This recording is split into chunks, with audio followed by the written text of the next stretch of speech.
رب ذوالجلال فرماتا ہے ان اللہ لا یغیر ما بقوم حتی یغیروا ما بانفسہم، بے شک اللہ تعالیٰ اس وقت تک کسی قوم کی حالت نہیں بدلتا جب تک وہ قوم خود اپنی حالت بدلنے کی کوشش نہیں کرتی۔ جب تک اپنی حالت بدلنا نہیں چاہتے اس وقت تک اللہ تبارک و تعالیٰ نہیں بدلے گا۔ وَإِذَا أَرَادَ اللَّهُ بِقَوْمٍ سُوءًا فَلَا مَرَدَّ لَهُ، اور اللہ تعالیٰ کا یہ جلال بھرا ارشاد تو سنو، یہ 13ویں پارے کی سورہ رعد کی آیت ہے۔ اللہ کریم فرماتا ہے اور جب اللہ کسی قوم کے ساتھ سختی کا معاملہ کرنا چاہے، پکڑ کرنا چاہے، تو پھر کوئی طاقت اس کو ٹال نہیں سکے گی۔ رب تبارک و تعالیٰ جب کسی قوم پر عذاب لانا چاہے تو کوئی اس کو ٹال نہیں سکے گا۔ تو بدلو، اسی لیے اکثر یہ کہا جاتا، میں تو اپنی تقریروں میں جو چند مجھے چیزیں یاد رہتی ہیں وہ عرض کیے دیتا ہوں، باقی مجھے شعر و شاعری زیادہ یاد نہیں رہتی، لیکن جو دل پہ لگتی ہیں باتیں وہ ذہن میں محفوظ ہو جاتی ہیں۔ کسی شاعر نے کہا تھا جگہ جگہ کے تھک چکے ہیں تمہیں یہ ہنگامے، نشاط لذت خواب گراں بدل ڈالو۔ کیا مطلب ہے؟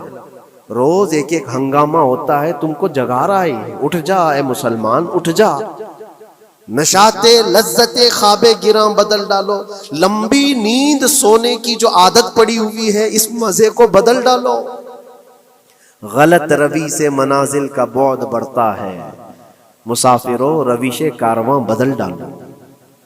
شاعر نے کہا ہے ادھر ادھر کی لے میں چلتے رہو گے تو منزل لمبی ہو جائے گی۔ جس راستے پر تمہیں چلنا ہے اگر بار بار ادھر ادھر مڑتے رہو گے، غلط روی اس کو کہتے ہیں، غلط چلنے سے منازل کا بعد بڑھتا ہے، منزل لمبی ہو جاتی ہے، جہاں پہنچنا تھا وہاں پہنچ ہی نہیں پاؤ گے۔ اسی لیے شاعر کہتا ہے مسافروں رویش کارواں بدل ڈالو، قافلے کے چلنے کا جو طریقہ ہے اس کو بدل لو تم۔ یہ پوری کی پوری بات ہم پر فٹ ہوتی ہے، چلنے کا انداز بدل ڈالو اے نوجوانوں۔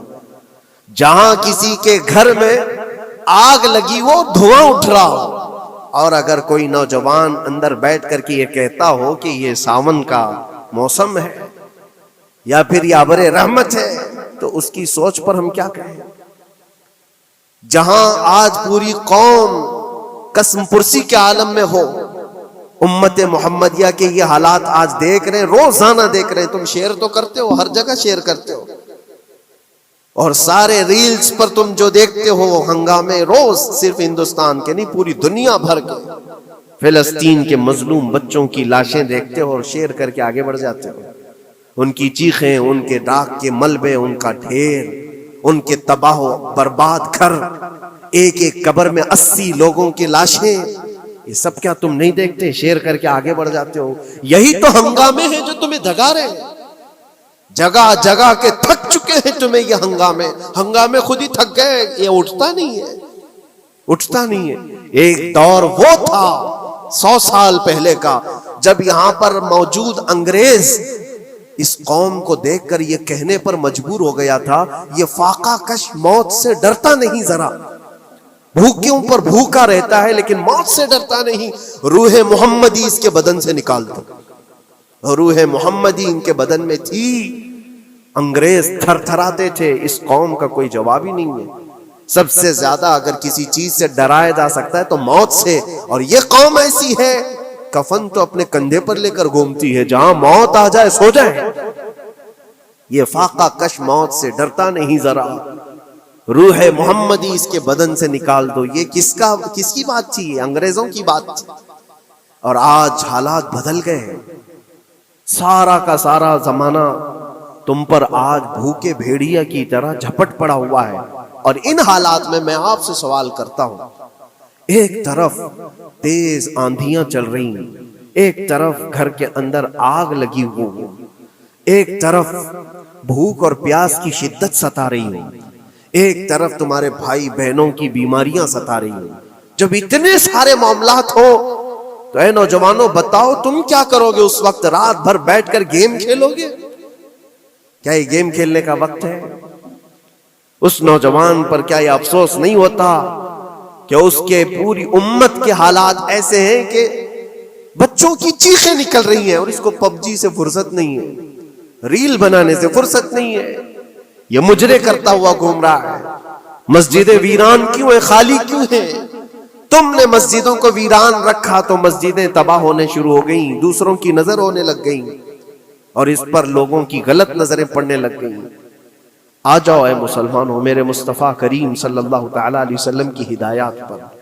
ایک بات چیلنج کے ساتھ کہتا ہوں، تمہارا نام اگر نبی پاک صلی اللہ علیہ وسلم کے نام سے جڑا ہے تو یہ چیلنج کے ساتھ میں کہتا ہوں، اس رہتی دنیا میں تمہیں پوری طاقتیں مل کر وہ عزت نہیں دے سکتی جو میرے مصطفیٰ کے قدموں کی وابستگی دے گی۔ کوئی تمہیں عزت نہیں دے سکتا، تمہیں وہیں آنا پڑے گا، اسی پوائنٹ پر آنا پڑے گا جہاں پہنچ کر کے خالد بن ولید نے عزت پائی تھی۔ اسی نقطے پر آ کر جمع ہو جاؤ جہاں عمر پہنچے تھے تو فاروق اعظم بن گئے تھے، اسی نقطے پر آ جاؤ جہاں علی پہنچے تھے تو حیدر کرار بنے تھے۔ ہر ایک کو عزت اسی بارگاہ سے ملی ہے، اور جو کچھ بھی معاملات ہو رہے ہیں اس کی ایک وجہ یہی ہے، ناموس رسالت پر تم نے ہلکے پن کا اظہار کیا تو پھر ہمارے سارے مسئلے داؤ پہ لگ جائیں گے، سارے مسئلے۔ یہ تو وقف ہے، ابھی دیکھو آگے کل تمہاری اذانیں نشانے پر ہیں، تمہاری جماعت کی نمازیں نشانے پر ہیں، تمہاری مسجدیں بھی نشانے پر ہیں کہ تم اپنے گھروں پر بھی جمعہ پڑھ سکتے ہو، چھتوں پر بھی نمازیں پڑھ سکتے ہو۔ یہ سب معاملات آئیں گے، برقع، حجاب، ٹوپی، داڑھی ویسے ہی چل چکے ہیں مسئلے، ہر چیز نشانے پر ہے۔ ارے تمہارے کھانے بھی نشانے پر ہے، تم کیا کھاؤ گے، کیا بچاؤ گے، یہ بھی نشانے پر ہے۔ یہ سارے مسائل صرف اسی بنیاد پر ہے، قوت فکر و عمل پہلے فنا ہوتی ہے جب کسی قوم کی شوکت پہ زوال آتا ہے۔ اور یہ ایک بات یہ بھی میں بتا دوں، اقبال نے سچ کہا تھا، ان کے جو ہم غلام تھے خلق کے پیشوا رہے، ان سے پھرے جہاں پھرا پھر آئی کمی وقار۔ جو کچھ بھی ہوا ہے ہماری عزت و وقار میں کمی کا مسئلہ ان سے پھر جانے کی وجہ سے، نبی پاک سے تم دور ہوئے، یہ عزتوں اور وقاروں میں کمی ہے۔ عجیب سی بات نہیں ہے، یہ دوغلا پن نہیں ہے۔ میں ان نوجوانوں سے پوچھتا ہوں، نبی پاک صلی اللہ علیہ وسلم سے سچی محبت کا اظہار کرتے ہو، حضور سے اپنی جان سے زیادہ محبت کی بات کرتے ہو، لیکن جب ان کے اخلاق کی بات کی جائے تو تمہیں اخلاق ان کے پسند نہیں ہے، حضور پاک کا چہرہ نہیں پسند ہے، حضور پاک کے لباس تمہیں نہیں پسند ہے، تو پھر کون سی محبت کی بات کرتے ہو؟ اللہ کے رسول صلی اللہ تعالی علیہ وسلم سے تم بے انتہا محبت کی بات کرتے ہو، پھر وہ محبت کا تقاضا یہ ہے کہ تمہاری ظاہری زندگی میں بھی تو نظر آئے کچھ۔ محبت کا تقاضا یہ ہے، تم شرما جاتے ہو، دنیا کیا کہے گی مجھے، دنیا کیا کہے گی، دقیانوسی کہے گی، فنڈامنٹل کہے گی، پرانے زمانے کا کہے گی، میں چہرے پر داڑھی رکھ لوں تو لوگ مجھے پتہ نہیں کیا کیا کوسیں گے۔ تم نے دنیا کے لیے اپنے آپ کو بدل لیا، یہ نہیں سوچا کہ یہ وہی دنیا ہے جو 4 دن کے بعد میری دوستی کو لات مارے گی اور 4 دن کے بعد مجھے قبر میں رکھ کر کے منو مٹی پر دبا دے گی، اور مجھے جانا تو ہے پھر قبر میں منہ دکھانا ہے تو اسی مصطفیٰ کو دکھانا۔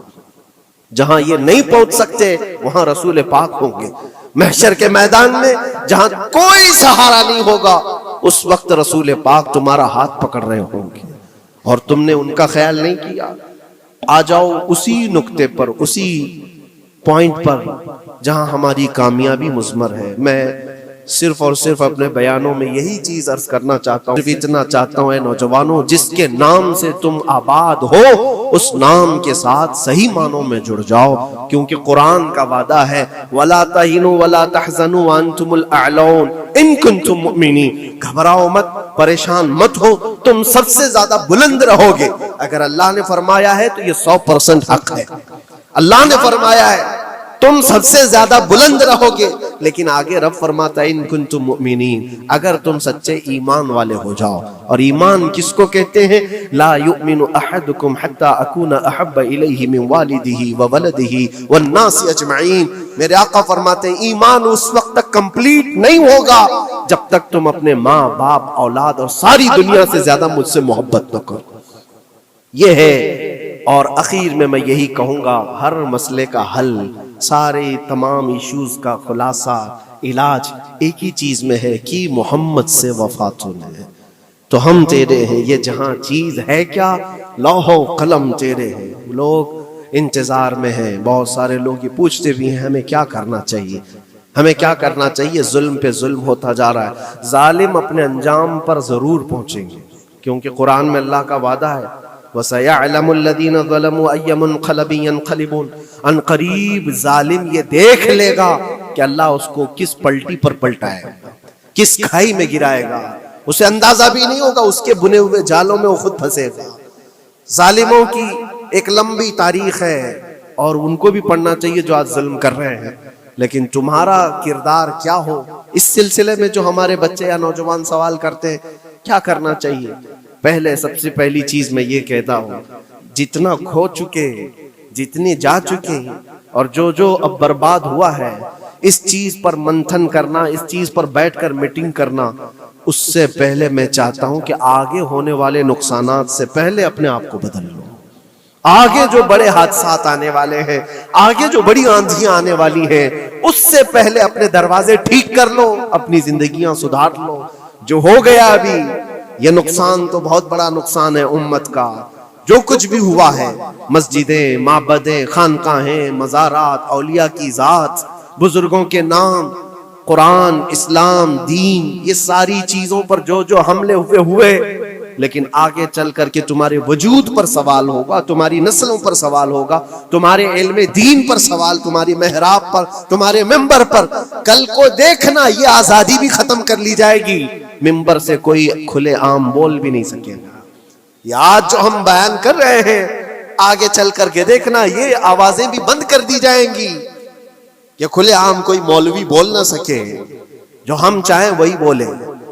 میرے عزیزوں، اس وقت کے ان حادثوں سے بچنے کے لیے میں کہتا ہوں ابھی اپنے آپ کو بدل لو، مسافروں روش کارواں بدل ڈالو، اٹھو وگرنہ حشر نہ ہوگا پھر کبھی، دوڑو کہ زمانہ چال اپنی چل گیا۔ اللہ کریم ہم سب کی قوت فکر و عمل پھر سے عطا فرما۔